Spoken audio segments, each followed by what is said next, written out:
Comigo aqui no estúdio, o vereador Laércio Santos, do União Brasil. Boa noite, vereador. Boa noite, Pedro. Boa noite ao seu público. Uma satisfação, mais uma vez, estar aqui com vocês. Vereador Laércio Santos, como é que o senhor está observando a greve dos servidores públicos?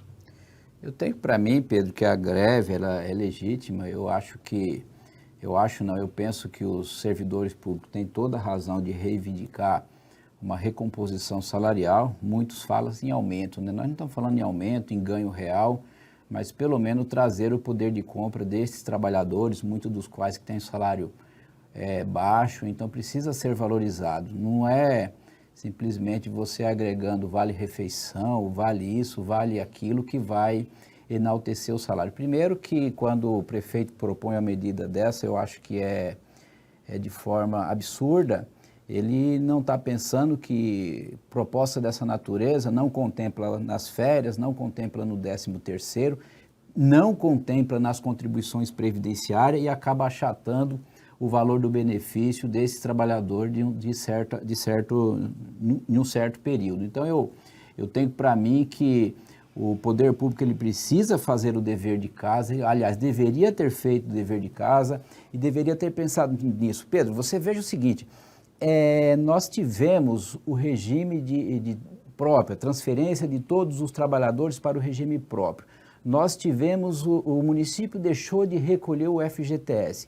O município que recolhia a cota patronal do INSS aí próximo de 30%, 28%, 29%, 30%, com mais os 8% do FGTS. Nós tivemos uma economia para o Tesouro Municipal, Pedro, de quase 20%. E hoje a administração fala que não tem condições de analisar e recompor os salários desses servidores. Então, eu acho que é legítima a greve. Quem administra a cidade precisa arrumar um mecanismo para recompor o salário dos trabalhadores. Talvez esse planejamento deveria ter existido desde lá de trás, não houve.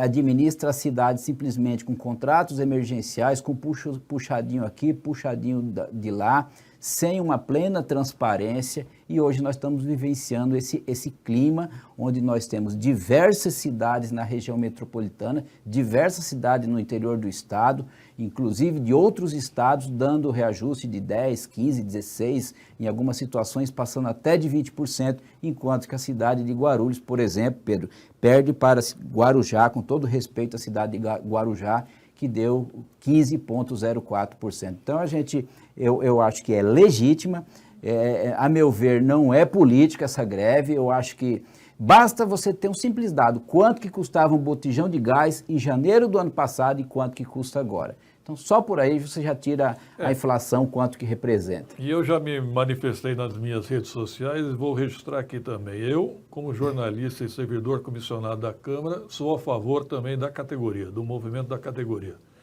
Eu acho inadmissível 0% de reajuste. Não que eu ganhe mal, não. Mas 0% é um assinte. Tá? Agora, vereador, o senhor citou aí Guarujá, mas você está Curitiba, que é uma cidade, deu 20%. Curitiba foi 13,71 e a Câmara Municipal daquela cidade quase 20%. Então, quase 20% foi na Câmara. Para a Câmara Municipal.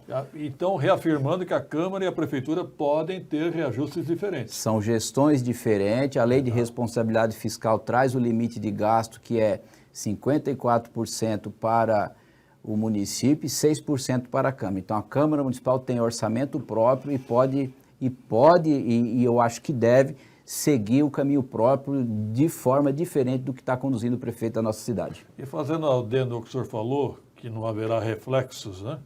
Também os aposentados não terão reajuste. Pedro, outro absurdo que ninguém falou, Pedro, é essa questão previdenciária aqui na cidade de Guarulhos. Eu falei várias vezes na Câmara Municipal, quando o prefeito encaminhou o regime de previdência lá para unificar, eu falei que isso não era vantagem para os servidores e a prova está evidente, Pedro.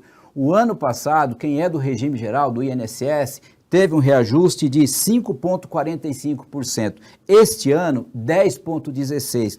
A data base, para quem não sabe, do INSS é janeiro. Nós temos um reajuste acumulado do ano passado até aqui, Pedro, de 16%. O que eu falo dos aposentados? Os aposentados, Pedro, já contribuíram.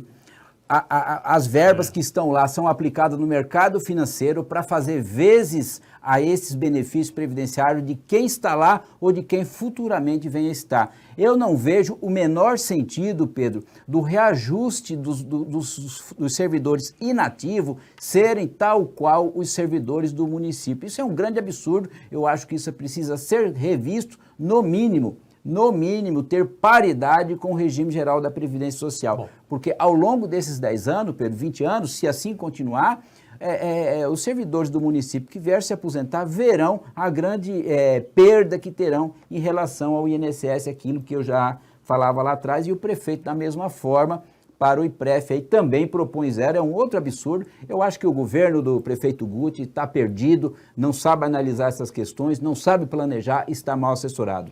Agora, vereador Laércio Santos, um funcionário me fez uma observação, eu queria saber a sua opinião como advogado, especialista na área. Ele falou o seguinte: corre o risco de algum funcionário público, vamos supor, se aumentar os benefícios, ele terá um desconto maior de 20% do Vale-Refeição. Ele corre o risco de receber menos do que recebe hoje? Tenho que analisar, Pedro. Eu tenho que analisar tecnicamente essa situação, porque existe a coparticipação do trabalhador e, de repente, isso de fato pode acontecer. Mas perceba, você não vai haver uma bonificação lá de R$40. Nos benefícios. Nos benefícios. 40 ou 80, nem lembro, alguma coisa assim. 40%. É de 80 para 120, R$40. E entra a coparticipação dele, né? Exatamente. Pode acontecer. Essa coparticipação de 20% pode, no fim, no contra-cheque, ele vai receber menos dinheiro. Pode acontecer. Pode acontecer. É surreal. Pode acontecer porque já ocorre com o sistema previdenciário, onde eles contribuem com 14%, Pedro. Os trabalhadores do município, eles contribuem com 14%, enquanto que dos regimes geral aí afora tem uma tabela progressiva até 14%. Então, essa foi mais um grande erro da gestão do prefeito. Eu tenho para mim que o prefeito ele precisa arrumar uma saída, Pedro. Este limite que está sendo propagado aí da Folha, eu não acredito nele. Nem eu. Eu não acredito, principalmente, eu teria que analisar com bastante profundidade. Eu não acredito, inclusive, por conta da extinção da Proguaru, que eu confesso para você que eu preciso analisar com calma se vai influenciar ou não. Mas eu tenho para mim que esse número que o prefeito está propagando, que ele está passando para os assessores deles propagar pela cidade, eu acredito que não é real. Não é real, Pedro, inclusive, diante do que eu falei. Deixou de recolher 8% de FGTS, a contribuição previdenciária da cota patronal do município caiu no mínimo aí 10%. Então nós estamos falando, Pedro, de 20% desde 2019 que o município deixou de arcar. Então esses números que o prefeito está falando não é real e não bate. E, aliás, eu e o senhor discordamos também lá atrás, em 2017, quando o prefeito Guti anunciou uma dívida de 8 bilhões. Isso é outra mentira. É mentira. Isso é mentira, isso não é ninguém mentira. Atestou, ninguém atestou esse número. Isso é mentira. É praxe do governo maquiar as informações para induzir a população a erro. A dívida da cidade é uma delas. Alguns vereadores que defendem a base do governo já se manifestaram, o próprio prefeito, através dos grandes meios de comunicação. E em um certo momento, eu conversando com o secretário de Fazenda, ele falou, o seu conceito está correto. Só que eles não têm coragem de vir a público. Por quê, Pedro? Eles pegaram uma dívida, Pedro, até 2040 e trouxeram ela para o momento presente. Isso não é dívida vencida e dívida consolidada. Então, dizer que a cidade tem uma dívida de 7,5 bi, e detalhe, Pedro, se a cidade tivesse essa dívida, não poderia ter contraído os 500 milhões de empréstimo, porque você tem um impedimento legal. Lógico. Então, aí você confirma a mentira. A certidão negativa, né? Exatamente. Não a certidão negativa, é o limite de endividamento. É de limite mesmo. Você tem um limite. Bem observado. Bom, sessão quarta-feira agora, vereador? A sessão é quarta-feira, a gente eu acredito que corra na normalidade, porque na última quarta-feira analisou todos os requerimentos, projetos de leis, eu acredito que será bem rápido e calma. Eu estou surpreso, o seu colega vereador Leandro Dourado fez uma denúncia grave, hein? De uma área ambiental que estaria sendo utilizada como aterro. Eu vi, aquilo lá precisa de fato ser apurado, precisa talvez até chamar, vou até sugerir para o colega, sugerir para a comissão, junto com o vereador Leandro Dourado, sugerir a comissão de meio ambiente, chamar a secretaria, o secretário do Meio Ambiente na Câmara Municipal para dar explicação. Porque eu acho que é muito aliás, sério. é vereador, né? Tiago Surfista. Exatamente. Ele, a diretoria respectiva, precisa vir até a Câmara explicar o que está acontecendo e quais as medidas que foram tomadas, Pedro. Porque ali, da forma que eu vi, me lembra a situação ali da área da Klabin.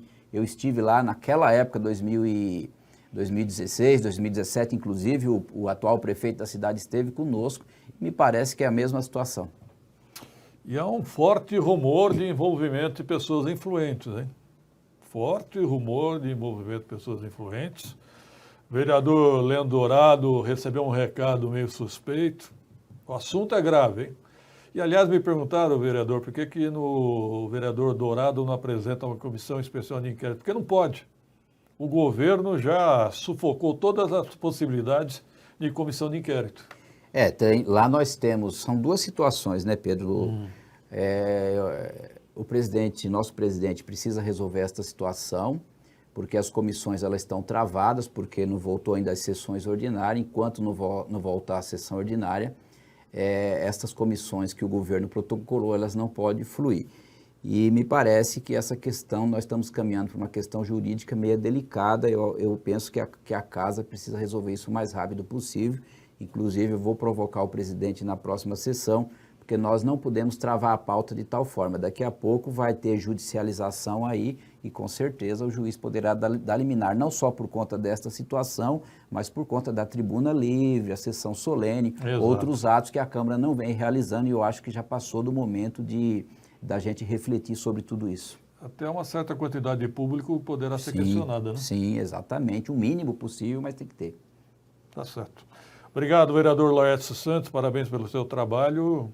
Então, se tiver algo a finalizar, fique à vontade. Não é só essa questão do PDV, tem um munícipe que acabou de falar sobre o PDV. Boa pergunta. Eu acho que o governo, a falta de planejamento, calhou com esse PDV, que o governo deveria primeiro ter tratado da recomposição salarial dos servidores e enfrentar esse PDV, talvez em um segundo momento, mas a questão é tão desorganizada que encaminha um PDV para a Câmara Municipal, submeteu a aprovação sem definição de número, valores, quem poderá ou deixará de participar. Só fez uma ressalva lá que os aposentados terão prioridade, mas isso não é a solução. Você fala muito aqui por exemplo, o pessoal da guarda que vão querer optar e vão ter o direito. E eu não duvido nada, Pedro, se não tiver judicialização dos interessados aí, porque se você tem direito, eu tenho direito, ela tem direito, e eu acho que o princípio da isonomia, essa proposta que foi aprovada na Câmara Municipal, não está sendo respeitada. Eu acho que nós teremos problemas pela frente, seja pelo questionamento da forma que foi aprovada a lei, que não prevê o custo, você tem que ter um impacto financeiro sobre o tema, e também pela questão da paridade do direito. Quando uma lei não é bem aprovada, a probabilidade de questionamento é muito grande. Me perguntaram se o prefeito Guti pode fazer o PDV por setores, por exemplo, só educação. Pode, da forma que está, pode. Entendeu? Olha, eu falei primeiro, quando eu vi esse PDV, eu falei, gente, não há dinheiro para PDV e reajuste. Não há. Uma coisa ou outra. E outra, qual é o interesse do prefeito Guti em dar reajuste? Se ele der reajuste, desestimula o cidadão, o servidor, a aderir ao PDV. Pode ser. É lógico. A depender da situação, pode ser. Então ele pode fazer por setores? Pode, ele pode setorizar. Só obra, GCM, só educação, só GCM. Você acaba tratando uma questão de forma desequilibrada. Por que o equilíbrio? O equilíbrio tem que ser tratado com o legislativo. Aí você coloca o poder de uma situação na mão do prefeito, que pode ser utilizado de forma não republicana. Então eu acho que isso é muito, muito ruim, além das questões técnicas que a gente já debateu na Câmara, acabei de falar, o impacto financeiro, tudo mais. Não existe aprovação de uma norma que gera custo sem você obedecer o que está escrito na Constituição Federal. Está lá claro que você tem que apresentar o impacto. Não foi apresentado nada disso, o prefeito não se importou e aprovou do jeito que está, e com crítica, Pedro, com crítica nos bastidores por parte da base, que muitos dos quais não se sente confortável de falar sobre a questão publicamente na tribuna. Obrigado, vereador Laércio Santos. Até uma próxima oportunidade. Eu que agradeço, Pedro. Uma boa noite a todos.